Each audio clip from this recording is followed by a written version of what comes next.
The Hearts of Gold podcast is brought to you by the Grow and Share Network, produced by Off the Walter Media Productions. Welcome to Hearts of Gold. Today we have Marie with us. Hi, Marie. Hello. Can you tell us about your Girl Scout Gold Award project? This year I'm a senior, and I earned my Gold Award as a freshman. So I was the youngest girl at my Gold Award ceremony to earn it. As a freshman earning my Gold Award, it was really nice because I didn't have the stress of having to complete it at a certain time. I would definitely recommend doing your Gold Award earlier rather than later, as I've had several girls in my troop and in my family procrastinate on their Gold Award, which is not a fun experience senior year with all the homework, college applications, but also earning your Gold Award. For my Gold Award, I worked with the Society of Women Engineers, also known as SWE. I worked for their SWE Next program. That's getting middle and high school girls interested in STEM. At the time, I was interested in a STEM career, but I was also very interested in media and communications. So I worked with them in growing their media and promotional content to get more girls in their STEM program called SWENext. These are starting clubs within Girl Scout troops, first robotics clubs, or just a general high school club. These have scholarships and different competitions that I made video content for, promotional content that SWE chapters, which are in different colleges of girls who want to be engineers, that they can make different events to promote the SWENext program and to get more involved in their community and to get more girls interested in STEM, but especially engineering. I worked with SWE for a long time, even after the program. That's what I enjoyed about doing it as a freshman. I'm part of their SWENext advisory board currently, where I help them grow their SWENext program and to become the best they can. But I also go to different events, being their SWENext reporter, where I report on different events, I interview people, and that was a lot of fun during their big SWE event in Austin, Texas, where I'm from, where I interviewed some of the winners and interviewed someone from Nigeria who was a competition winner that she did and was able to be featured in a comic book. So that was probably one of my favorite interviews. I made a lot of friends doing that, and I was even able to go to Girl 2017, and I worked both SWE booth and the National Parks booth, both during that trip. So that was a very busy trip for me because I was a Girl Scout, but I was also working two booths that I have done my gold and silver award with, which was a great opportunity. And I got to meet girls from around the country. And I think just at that event alone, we got 200 new girls enrolled in the SWENext program. And because of my promotional material, we doubled the amount of clubs around the country and even got some international clubs to be a part of the SWENext program. So we really grew SWENext as a program. And it was so great working with SWE because they are a national program. And I wanted my Gold Award to be national. I wanted it to be a big deal, and I wanted it to be something I was passionate about. And even now, I don't want to go into a STEM career. I'm still very passionate in STEM and wanting girls to get involved in STEM because you learn more than just science, technology, engineering, and math. You learn about how to solve skills, how to problem solve, how to adapt to new things. And as technology grows in the next years, there are so many jobs out there that aren't going to be here and jobs that are going to be completely new. So I think it's important to know that. And for these girls to be interested in STEM, even if they don't want to go into a career about it, is important for any job force. So how did you go about connecting up with SWE when you decided to do them for your Gold Award project? At the time, I was part of a first robotics team with my Girl Scout Council.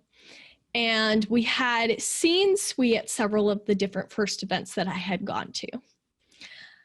At the top of my head, I can't remember exactly how I connected with SWE, but I believe they were interested in me and my story. And I believe I emailed them asking if I could work with them on their SWE program, and especially their SWENext program. I wasn't 100% sure if I wanted to do this as my Gold Award, but I was 100% sure that I wanted to work with them and help grow their program.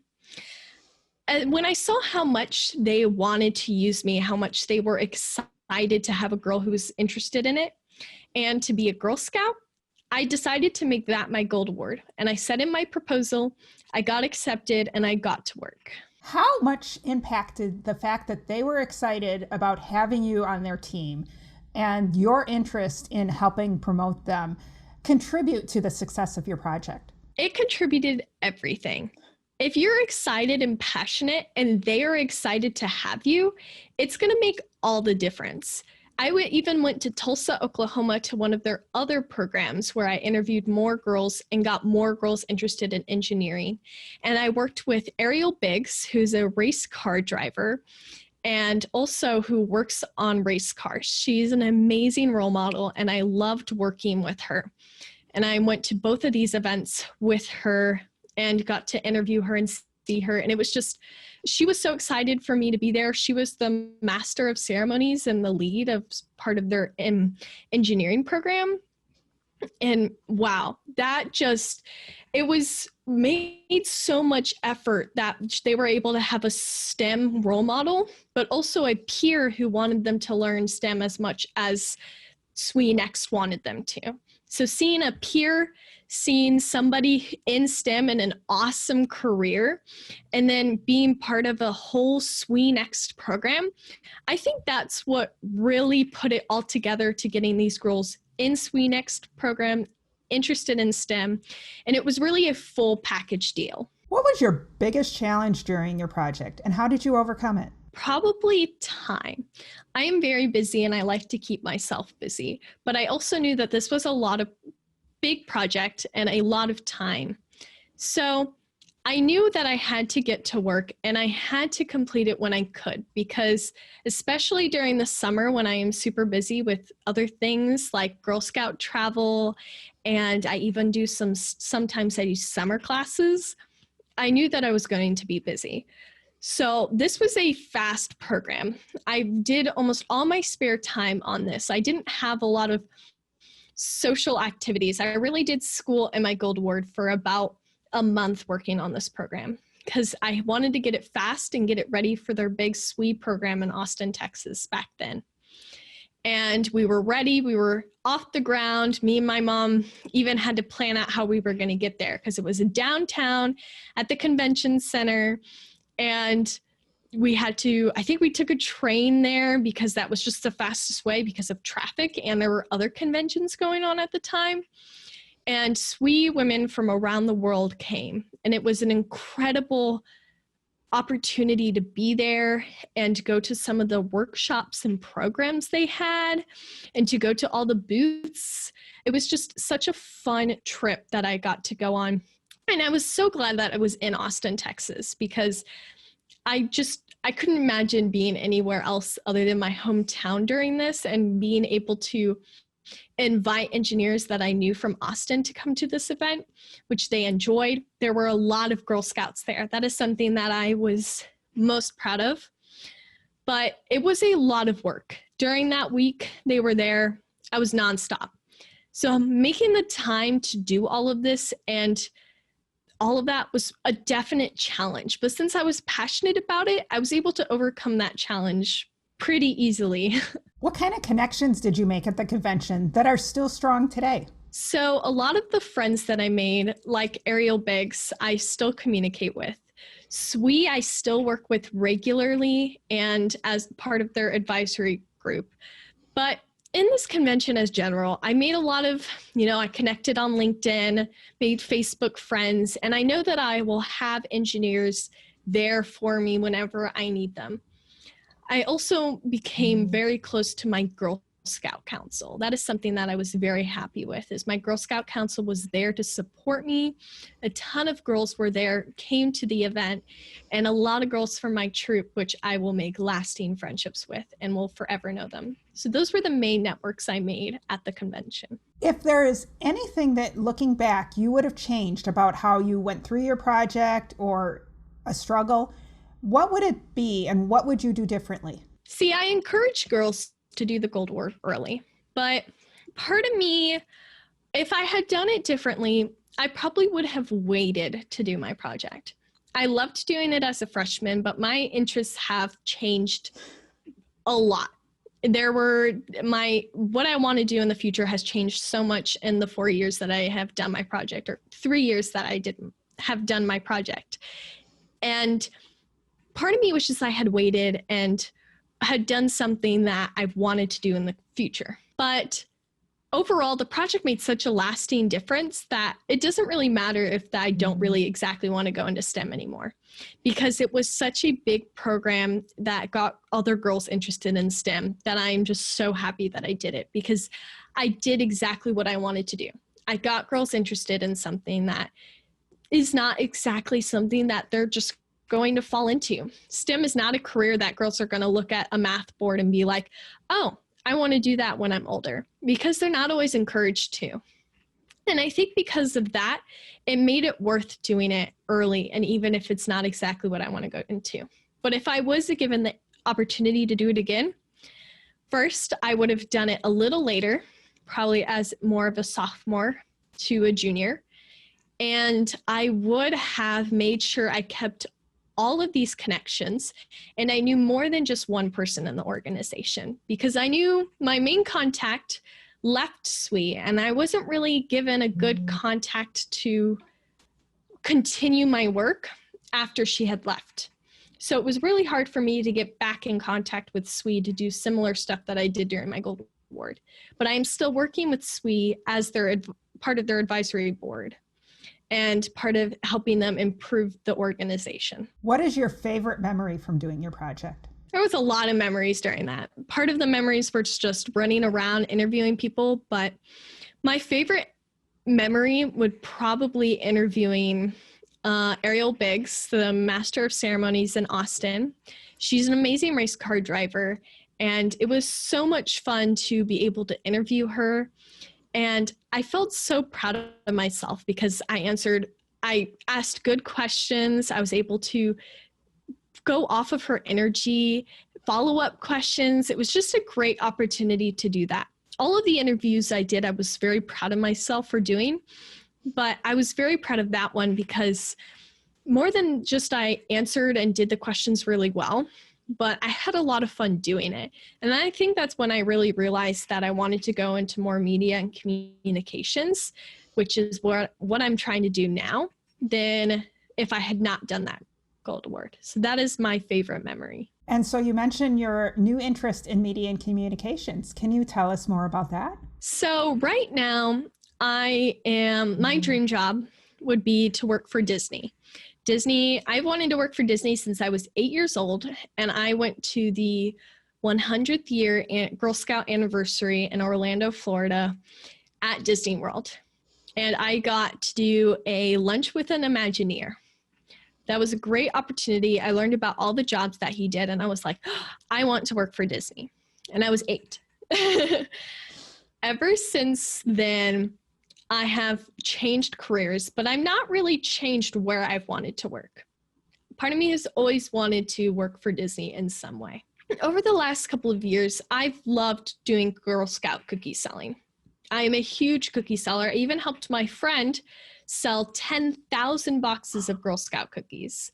She is now going to the University of Texas and the McCombs School of Business, which is incredible.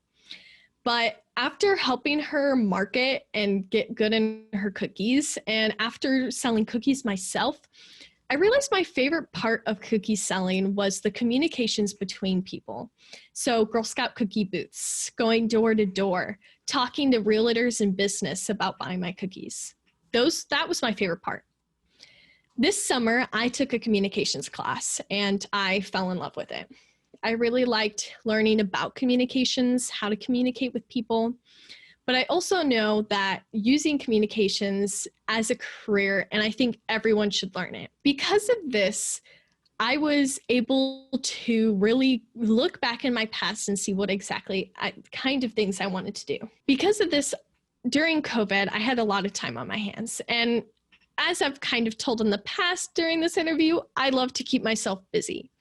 So I started volunteering for Reinvented Magazine. I joined as a marketing member because I knew that I wanted to go into marketing. Their magazine is the first Women in STEM magazine by women in STEM. All women in STEM write the articles about them, and it's an incredible magazine. I suggest everyone to go look them up, get one of their newest issues. Issue 6 is about to go out, and I am so excited. My job originally was working with their STEAM Dreamers panel, which is a live event that they do every month. I think it was the second day that I started volunteering for them. They asked, who wants to be a part of this? And they were like, Marie, you just joined. Do you want to be a part of this? And I'm like, sure. I had no clue what I was getting myself into because it was an amazing event.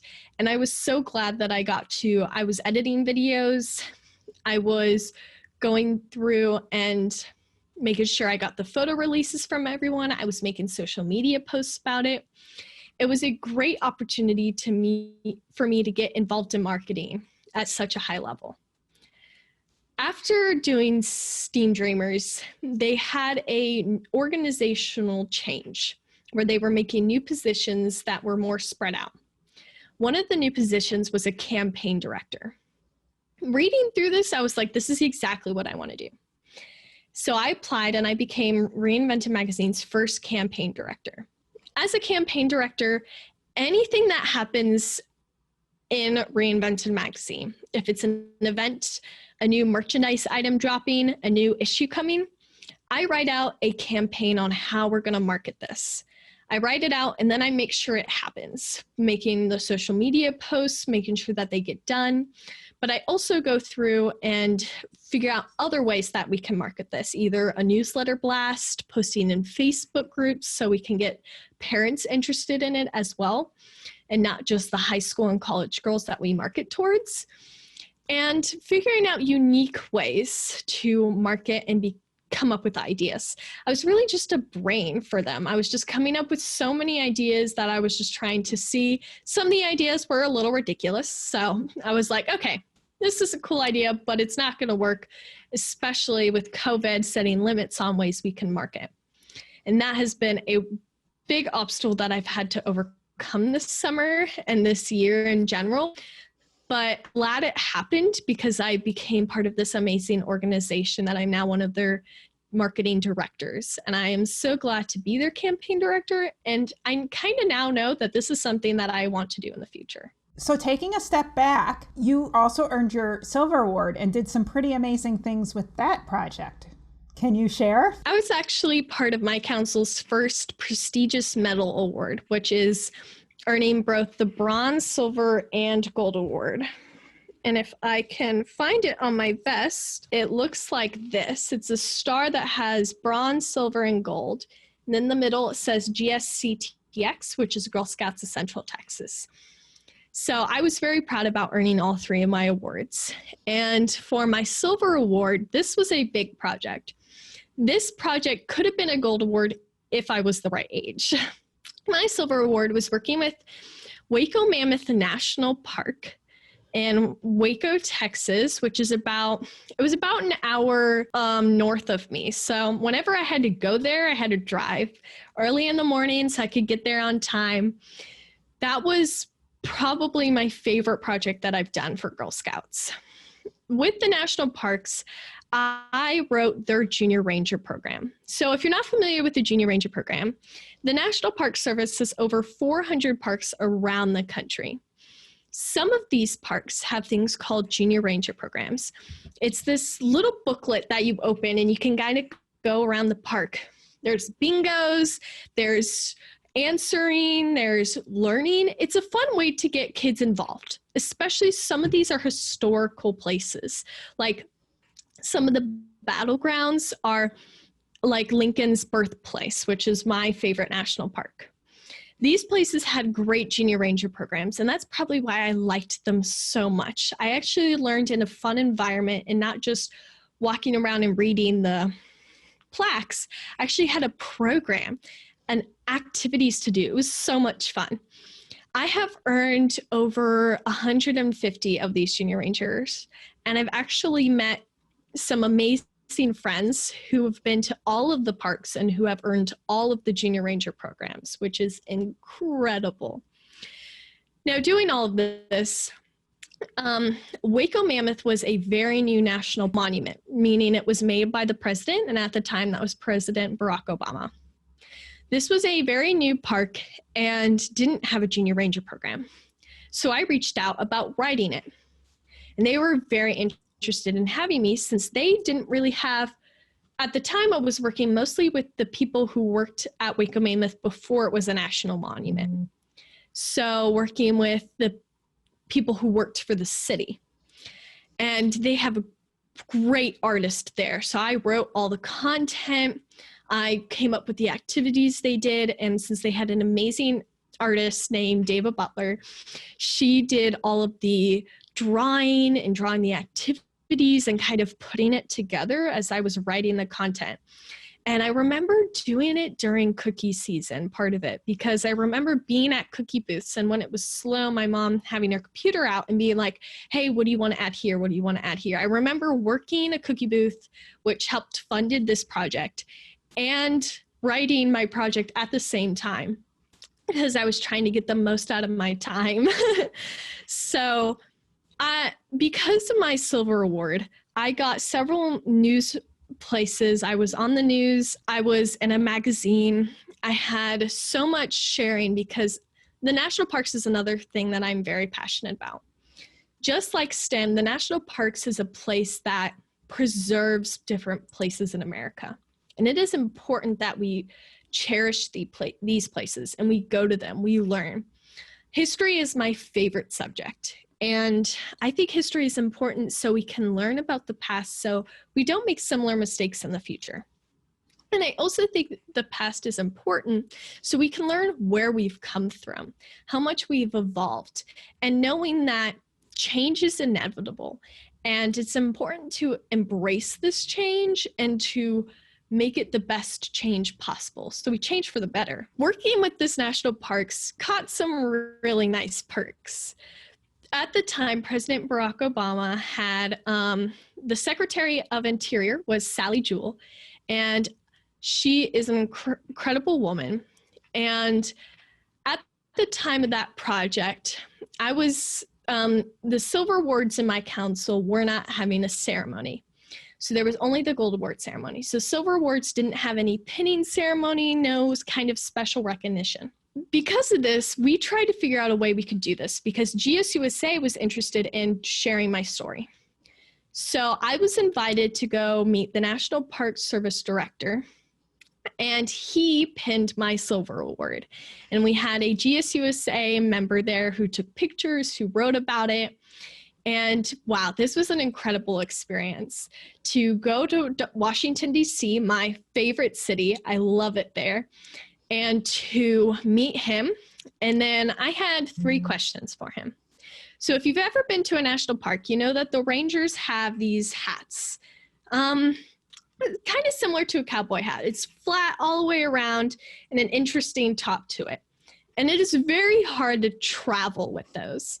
He was a national park ranger before he was the director. So I asked him how he traveled with it. And he told me about this thing called a turtle. And it's this black case that you put it in and you close it and you can carry it around. And ever since then, I got it. And whenever we go to any national park or we fly, that is my carry-on. So I put it above me and everyone asks me, what's in that? What is that? And it's a great conversation starter to kind of share my story about national parks and about the National Park Service. Now, my second question I asked is if I could meet Sally Jewell.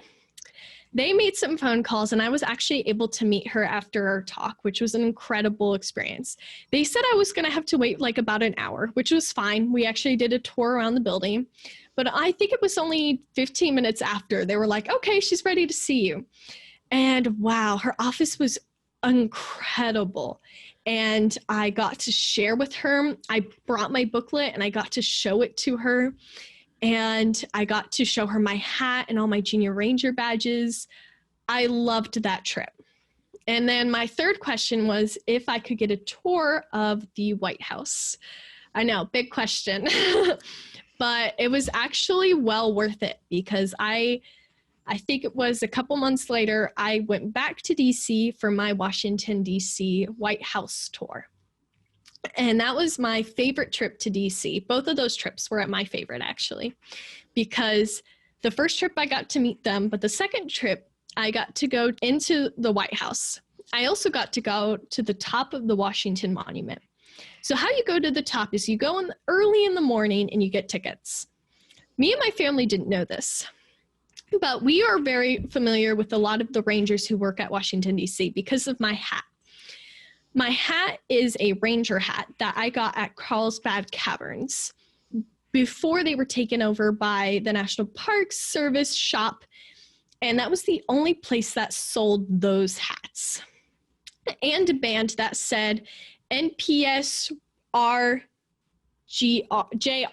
So it said National Park Service Junior Ranger instead of Ranger, which is what everyone else had. This hat is very unique. I am probably one of the only Junior Rangers who have this hat. And everyone knew me by the girl with the hat. So, because I was very good friends with a ranger out of Ford's Theater, one of my other favorite national parks, which is interesting. My favorite parks are where Lincoln was born and where Lincoln was assassinated. But it was an incredible opportunity because I went midday to the National Monument kind of to take photos because I am a photographer. And we kind of asked like, hey, how do we go up there? And it was me, my mom, and my dad. And he saw my hat and he recognized me from talk. So all the Rangers in DC, they do all the parks. They don't just stay in one park for too long. They travel to all the different parks. And they had been talking about me. And he kind of went to one of the guys to see if there was enough room. And they're like, yeah, you guys can do it now. And we're like, really? So we were in the back of this line. At that time, people were asking about my hat because the line was kind of small. Not a lot of people go up in a day. And they were like, very, very like, wow, your vest is so full. Your hat looks so cool. And it's because of that vest and that hat that got me a lot of these opportunities for my silver award. My silver award was over 100 hours writing this booklet, traveling. I did tours at this place. During their opening, their National Monument opening, because they were a park before they were a national monument. And what's special about Waco Mammoth, it is the first woolly mammoth, Columbian mammoth. So first Columbian mammoth herd in the United States. And I think, wow, I haven't been there in so long. And they have over 20 Columbian mammoths there, which is very interesting because usually they find male Columbian mammoths that are just singular. But we found a herd of female Columbian mammoths. If you knew, mammoths are cool because the pack is led by the eldest female mammoth. And as soon as one of the male mammoths turns 13, it is kicked out of the pack. And we found outside, you see a ditch where you hear a story about how the original mammoth pack, there was 2 packs found in this area. One where all the female mammoths were in a circle and the babies were in the middle, like they were protecting them. From the bones, there were several theories: a predator, a flood, several things. Mammoths are big animals, and it was a ditch, and they were by 2 big rivers. So if there's a flood, it is very hard for them to get out. And then inside this climate-controlled building are more Columbian mammoth fossils that all have their own different stories and at several different levels, meaning they lived at different times. And it's incredible. During that time, I wanted to be a paleontologist. As you see, my career has changed several times. And it was incredible learning these stories of how these animals ended up this way, more information about the animals, like maybe one was pregnant, and how you can tell that from their bones. And I inspired so many little girls and little kids through that Junior Ranger program. And that was one of my favorite projects that I've done with Girl Scouts. So you talked a little bit about traveling to DC. I understand that you have done other traveling with Girl Scouts. Can you tell us about that? I have traveled to different countries and to several different states with my Girl Scout troop. So my favorite trip that I have ever done with Girl Scouts was a service unit in South Austin was doing a trip to Cypress. Not Cypress, Texas, Cypress, the island off the coast of Turkey. And this is an interesting island because it is a divided island. Half of it is Greek and half of it is Turkish. The Greek side have some amazing Girl Guides and Girl Guide camps that I spent 2 weeks there. We spent a couple days in the Troodos Mountains where they have a camp with platform tents and big building, and it was very different than Girl Scout camp. It was Girl Guiding camp. These Girl Guides were amazing in teaching us their ways. We learned some Greek. We even had a Texas night where we made stuff like sweet tea and queso to introduce to the girls there. And it was great sharing Girl Scouts and Girl Guides because they are different and learning about a whole different culture, because Greek is even different than Cypriot Greek. And it was interesting learning about differences and about other things in Cyprus for 2 weeks. Why this was my favorite place, because they were very welcoming. We went to their camp in the mountains, their camp by the beach, and we learned and made friends for lifetimes and learned so much about their culture, their history, the cities, and about their Girl Guide history. Other than that, my other trip was last year, where some of these same Girl Guides and some new Girl Guides came to Texas. So that was an incredible experience because I got to see some of my greatest friends and I got to make some new great friends as well through this trip, where we got to show them some of the camps in Texas and how Girl Scouting in America works, which was a little different. And it was great to see their faces. It made me experience what they had felt when we went there. And then we got to experience it. And it was great being part of both trips. I was one of 4 girls who were able to do both the trip to Cyprus and this trip. Well, 5. One of the girls had graduated, so she decided to come for a couple of nights in Texas to see everybody. And wow, the memories are endless during those trips. But some of the other trips that I've gotten to do with my troop is I've been to Costa Rica with my troop. We went to Washington, D.C. actually during a Girl Scout trip, which was so much fun. We went to Savannah, Georgia, one of my favorite places in the whole wide world, where our Girl Scout founder was born, and I love Savannah. Other than the ghost tours, I love Savannah. I am terrified of ghosts, and the ghost tour was scary. But those are just some of the places that I've been able to go with Girl Scouts. Sadly, this summer actually, I was supposed to go to Croatia through a Girl Scout destination program. I was accepted and I had all the funding and I was ready to go. And because of COVID, that trip got canceled or postponed to next year. And because of this, next year was supposed to be the second time that Girl Scouts went to Cyprus. And I was so excited because every 2 years we either go to Cyprus or they come here. because of COVID, they had changed that trip, and now the Girl Scouts are going to London, and we will not be able to see the Cypress girls. So I'm probably not going on that trip, which is very sad because I was very excited for that.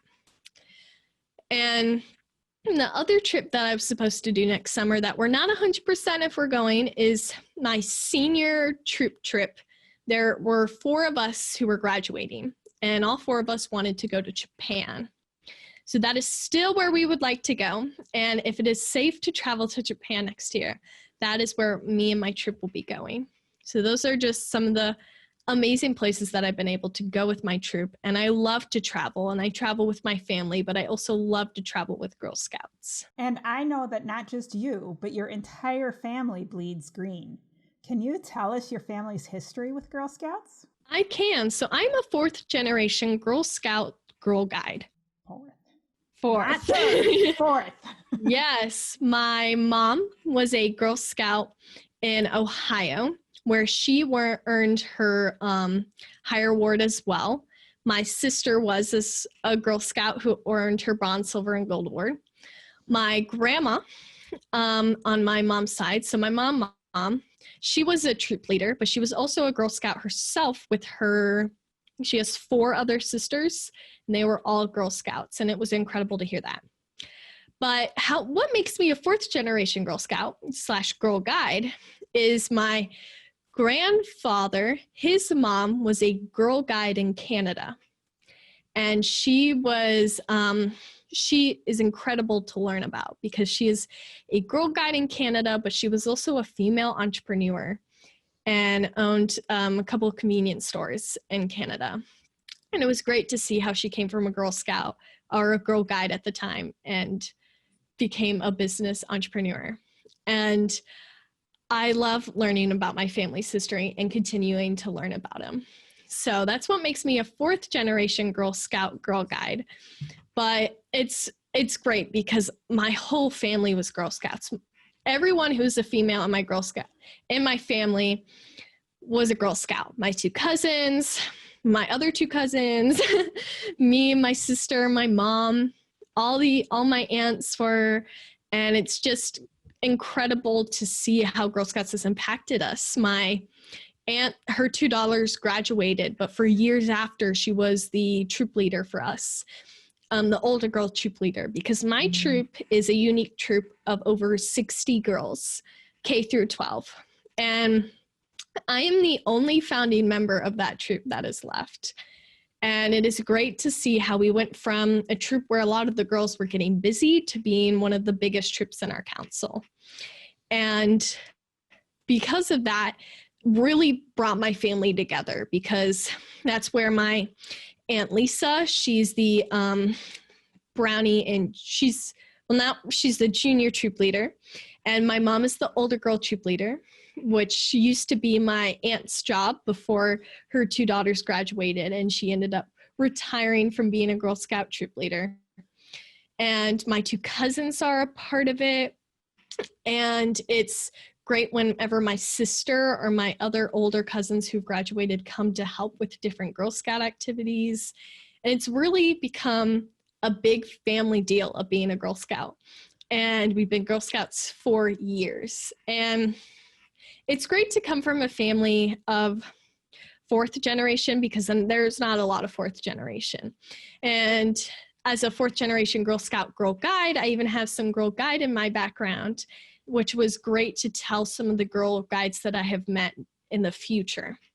So that is my Girl Scout history. And I love my Girl Scout history. I love how my other great grandma, who wasn't a Girl Scout, made sure that her 4 daughters were Girl Scouts and raised them through Scouts. And my grandma didn't earn her older award, but one of her sisters did. And it was great just having all of that in my family history and being able to share that with little Girl Scouts who they're like, oh, I want my daughters to be Girl Scouts and my granddaughters to be Girl Scouts, because I feel like my legacy is helping create future and help inspire other girls to create their own legacy. Another leadership role that you have is your Instagram is Hot Pink Ninja. Can you give us the background on that? This story doesn't always have the best light to it. So I was part of an all-girl group, and because of that, part of middle school and high school girls. And I was a homeschooled girl who was very skinny. I had a very fast metabolism, and I ate everything in sight still. And that was most of my family were, as a kids, very skinny. But the problem with that is because of how old I was, lots of girls just assumed that I had an eating disorder. And I was often bullied for not eating food, which is they thought I did, even though I spent so much money at the vending machines everywhere. But, and the position I wanted to do at a certain club, I had to be able to lift a certain amount. And because of this, I knew that I was going to have to get some muscle because that's what I was missing. I wouldn't call myself a nerd, but I didn't do any sports for so long. I was very involved and invested in Girl Scouts, in STEM, in school. I was a huge school. I'm a straight A student. I never wanted to let that down. So I didn't spend any time doing sports. And because of that, I was incredibly skinny. And I started rock climbing. That was the first sport that I started to do after I realized that I had to get stronger. And I could tell that I was starting to dress differently, baggy clothes, trying for people not to see that my arm was the same length all the way and that I had like no legs and no hips. Like I was a late bloomer. So a lot of the girls, and I never wore makeup. I didn't have a phone until I was 13 and I was homeschooled. So a lot of the girls are like, you're weird and other mean things at the time. So I set my goal to get stronger. And I had done a rock climbing camp in the past because I am a monkey. I like to climb everything. And because I didn't do any sports doesn't mean that I wasn't active. I just never really tried to like build muscle. So I was climbing 5 days a week and I loved climbing. That's why I was doing it so much. And I was eating the right foods.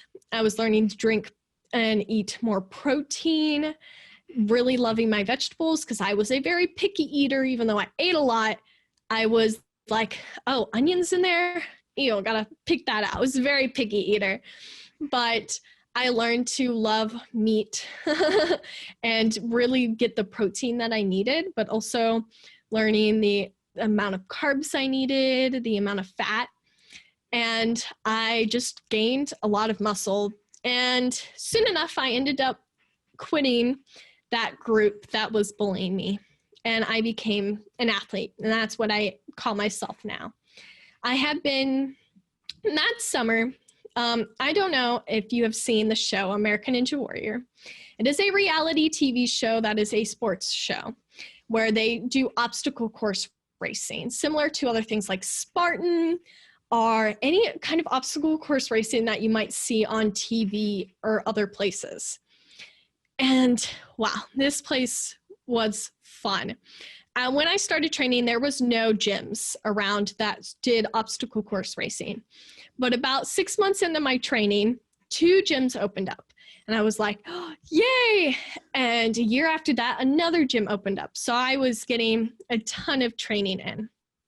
And it took me a while to kind of take the idea that I was an athlete, because for so long that I was just, I was a straight A student. I kind of stayed with the kind of nerd feeling that people might have called me. And I didn't see that as bullying. I loved it. But I realized that my thoughts had gone elsewhere.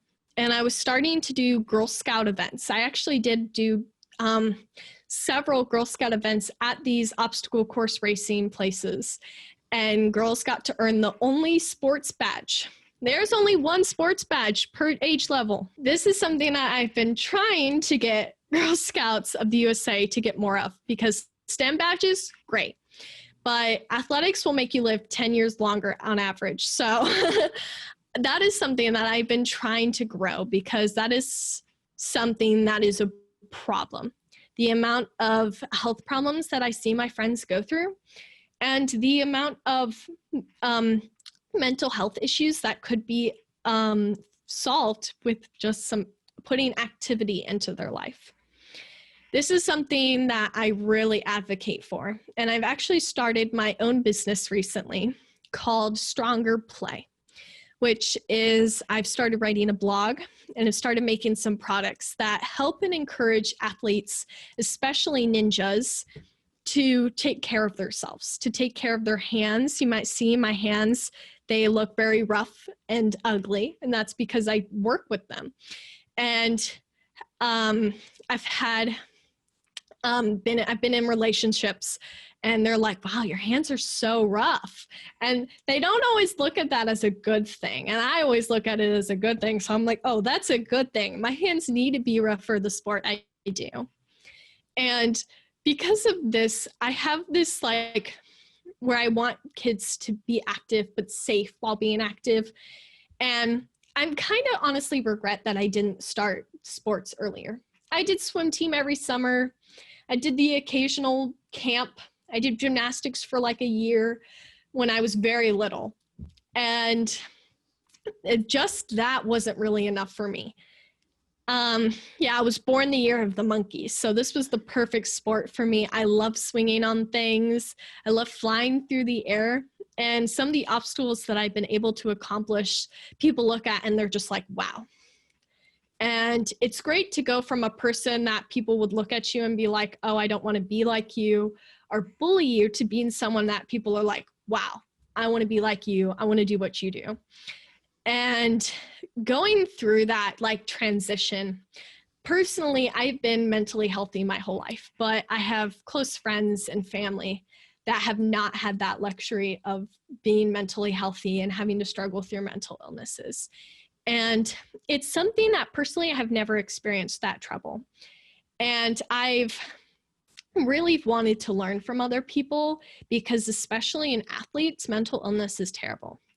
I've learned that like I hit puberty and started training around the same time, which means I have a lot of stretch marks. My body is nowhere to the perfect look. Yes, I have a very tiny waist and big thighs, which is not a good thing because no pants fit into that. So I don't know why people think that they want it because it's terrible.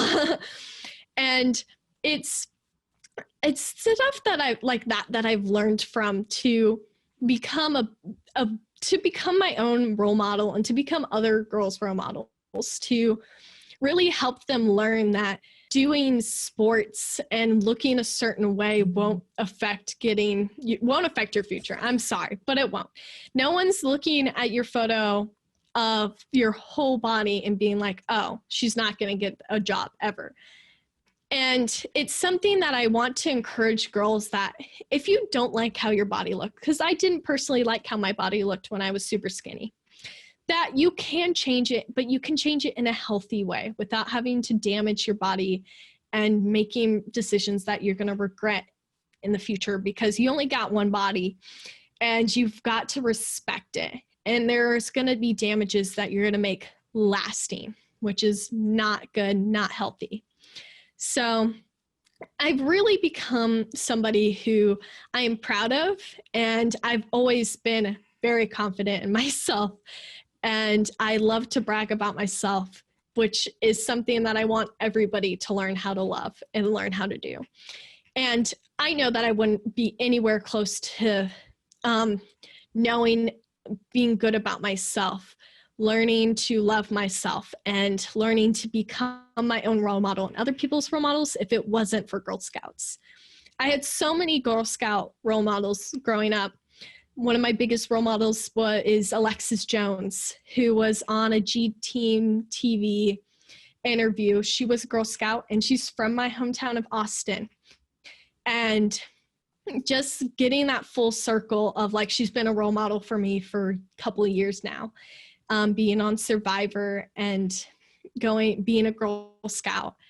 And it's just incredible to see my role models and how similar I am to them so I can be somebody else's role model. And I love being other girls' role models. I love doing Girl Scout events where I'm in my vest.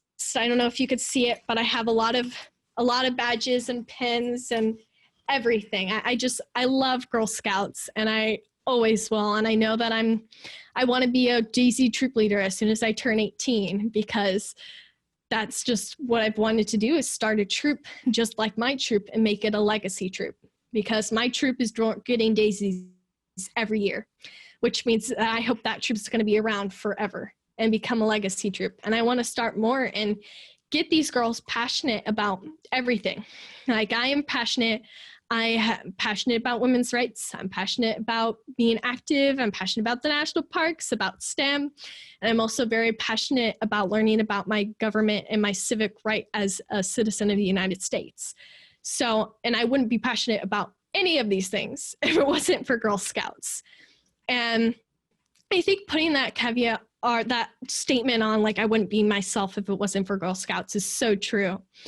And I hope that more girls join Girl Scouts, because I know that older girls, they usually leave Girl Scouts. And as you see, I've been a Girl Scout since I was a Daisy, first year Daisy. And honestly, my first year as a Daisy, I didn't really do much. I was part of a troop that wasn't very active. But the second year I was a Daisy, we started my troop 1587, which is now the troop that has over 60 girls, and that is getting daisies every year. And last year we had over 30 older girls, which meant that most of our troop was older girls, which was great, because that's where we lose a lot of Girl Scouts, which is sad, because when you're an older girl, you start traveling. You start to earn these higher awards, which look amazing on resumes, but also you learn so much. Like, I am ready for any college job application ever, because my gold award, the amount of paperwork for a gold award might seem daunting for someone who hasn't done a college application yet, but man, does it help.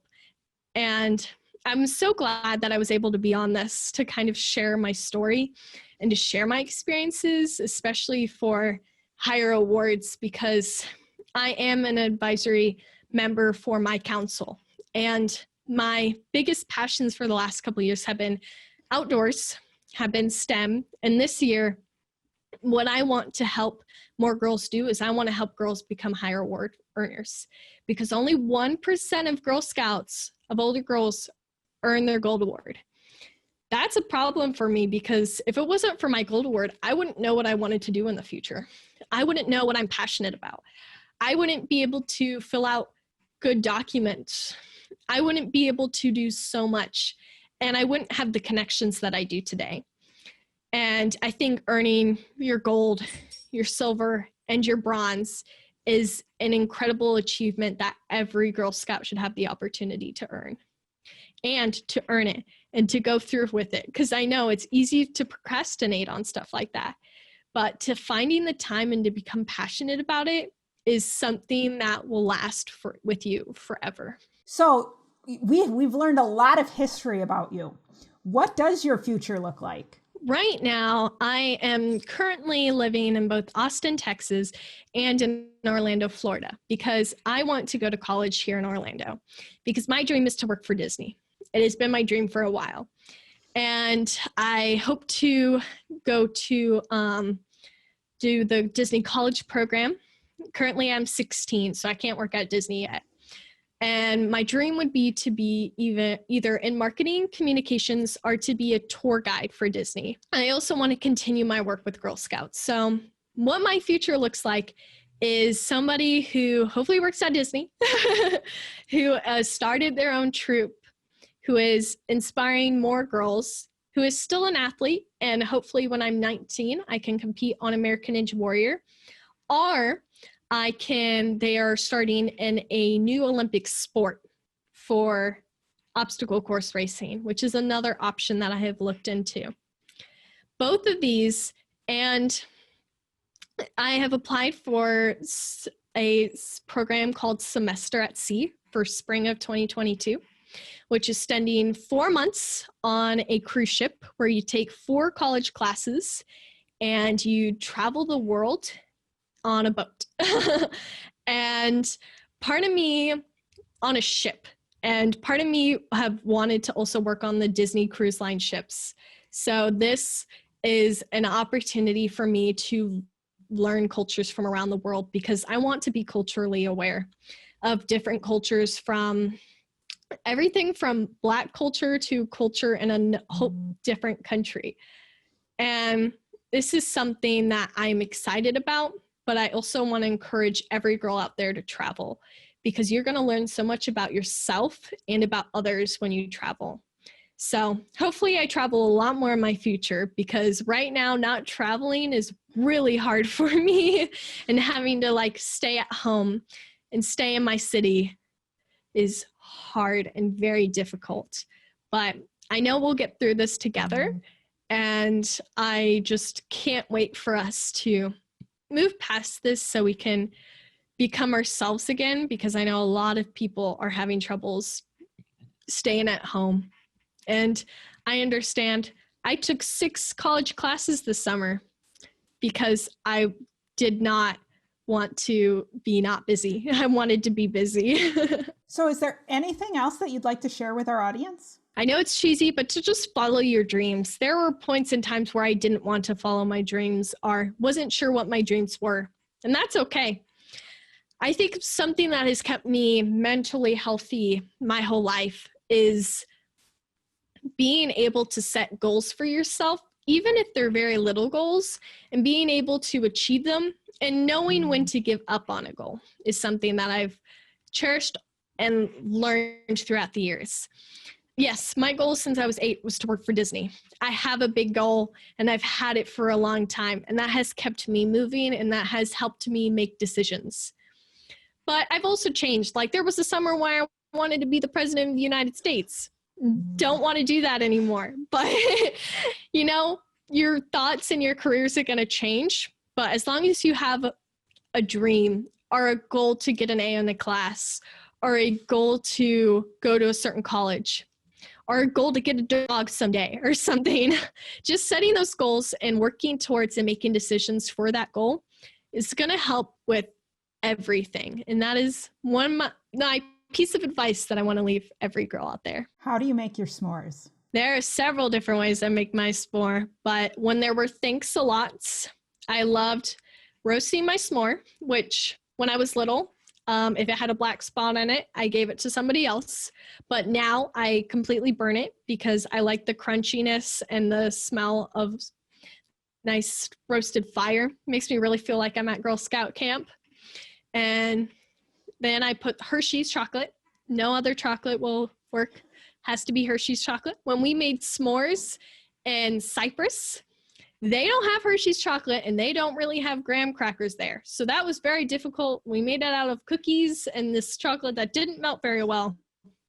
So now making s'mores, I make sure I have my graham crackers, my Hershey chocolate.